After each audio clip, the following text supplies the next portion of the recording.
নমস্কার বন্ধুরা, মালতী কিচেনে তোমাদের সবাইকে স্বাগত। আজ নিয়ে এসেছি লাউ পাতার পাতুরি বা বড়া, যেটাই ভাবা যায়। তো সকল বন্ধুদের কাছে আমার অনুরোধ রইল সম্পূর্ণ ভিডিওটা দেখার জন্য, যে এই লাউ পাতার পাতুরি বা বড়া আমি কিভাবে বানাচ্ছি। তো প্রথমেই আমার বর তো খেয়ে খুব খুশি, এত সুন্দর হয়েছে, তবু একটু গরম পড়ে গেছে। আমার এখানে লাগবে প্রথমে চিংড়ি। লাউ পাতা দিয়ে সাধারণত কই মাছ ছোটোবেলায় ভীষণ খেয়েছি, যেহেতু বড় হয়ে করেছি, কিন্তু তোমাদের ভিডিও আমি দিইনি, আমি চেষ্টা করব দেবার। তো প্রথমে আমি চিংড়িগুলো একটু বেছে নেব, যেহেতু চিংড়ির খোসাটা পুরোই ছাড়িয়ে নিতে হবে। ছোট চিংড়ি, আমি সাধারণত ছোট চিংড়ির খোসা ছাড়াই না, কিন্তু এটা পরিষ্কার করে যেহেতু সর্ষে বাটা দেব, ভালো করে খোসাটা আমাকে ছাড়িয়ে নিতে হবে। একটু টাইম লাগবে বেশি, ভীষণ কুড়ে কাজ, বিরক্তি লাগে এই চিংড়ি ছাড়ানো। তো দেখো চিংড়িগুলো আমি ছাড়িয়ে নিচ্ছি।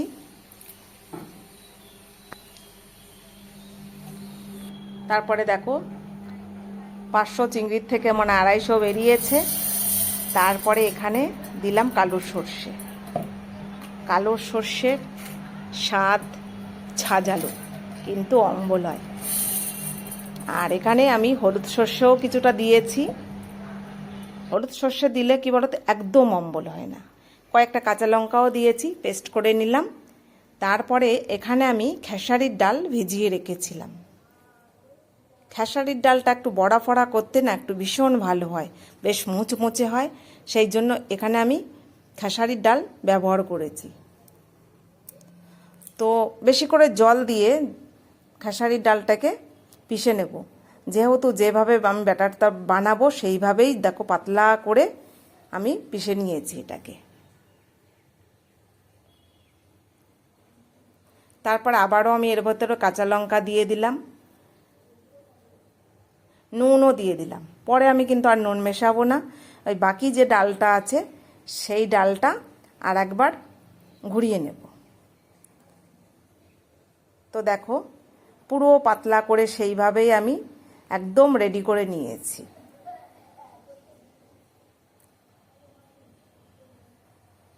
ভাবছিলাম প্রথমে শিলপাটা ব্যবহার করব, কিন্তু ওই বিরক্তি লাগলো, ধুর একবারেই পিষে নিলাম। তারপরে এইদিকে চিংড়িটা প্রথমে হলুদ মাখিয়ে নেব। তারপরে যে সর্ষে বাটা, 2 রকমের সর্ষে দিয়েছি,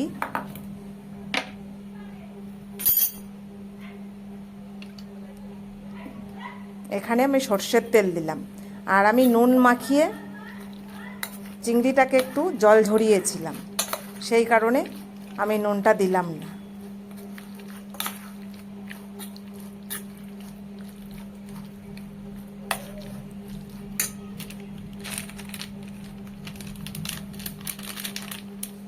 সামান্য একটু লাল লঙ্কার গুঁড়ো দিচ্ছি, জাস্ট কালার হওয়ার জন্য।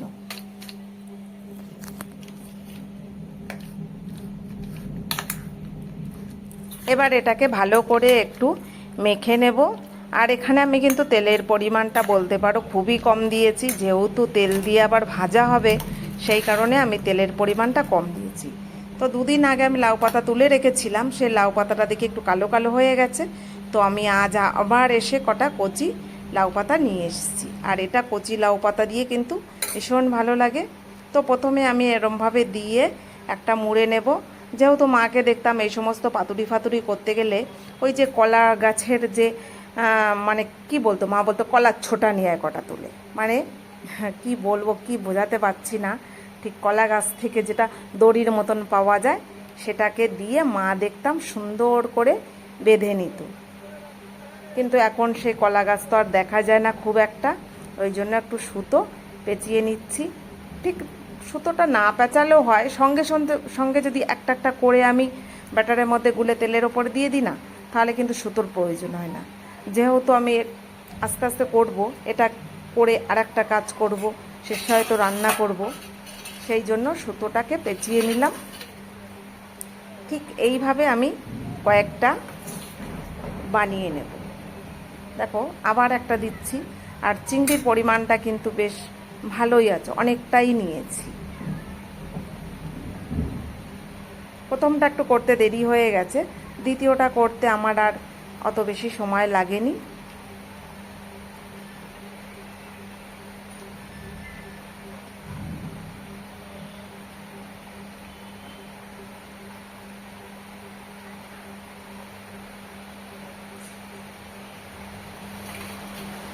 তো দেখো মোটামুটি সবগুলোই আমি করে নিয়েছি।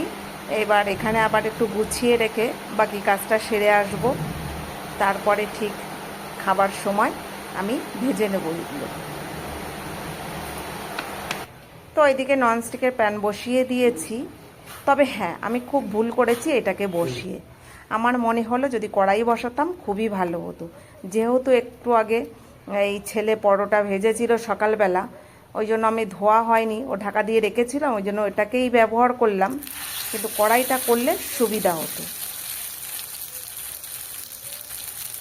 এবার ঠিক আমি ব্যাটারের মধ্যে গুলে একটা একটা করে দিয়ে দেব।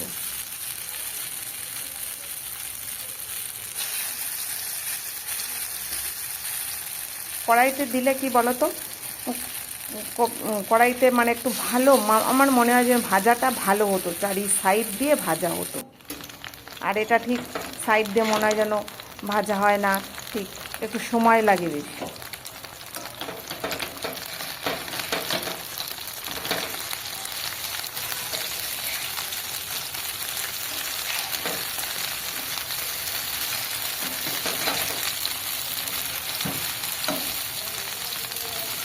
এবার এটাকে আমি একটু চাপা দিয়ে রেখে দেব বেশ কিছুক্ষণ। তাহলে কি বলতো, ভেতরের যে চিংড়িটা একদম ভাপা হয়ে যাবে।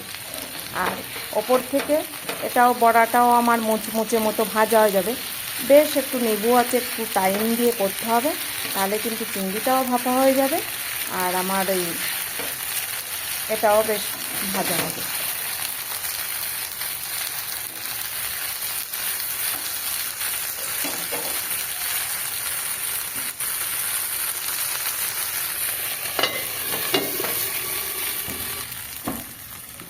মোটামুটি কতগুলো দেখো এখানে ভাজা হয়ে গেল। প্রথম যে চারটে দিয়েছিলাম সেই চারটে ভাজা হয়ে গেছে, আমি নামিয়ে নিচ্ছি।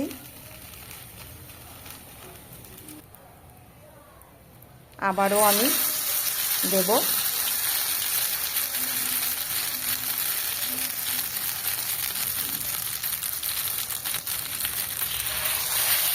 এই সমস্ত করতে কিন্তু বেশ টাইম লাগে, একটু ধৈর্য সহকারে করতে হয়, কিন্তু খেতে ভীষণ ভালো লাগে।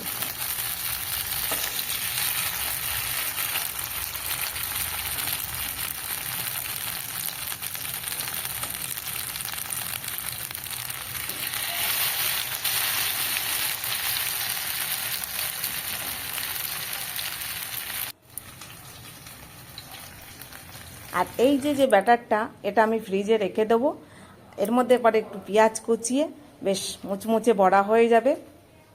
আর এই দিকে তোমাদের দাদা ভাই ডিউটি যাবে, ভীষণ তাড়া দিচ্ছে, বলছে বাবা ওই সুতো নাম, বললাম যে এরকম সুতো দিয়ে, বলে ওই সুতো নাতা ওইসব খাবো না। আলাম আমি তোমাকে বেছে সুতো ছাড়িয়ে দিচ্ছি, আসলে দেরি হয়ে গেছে ডিউটির।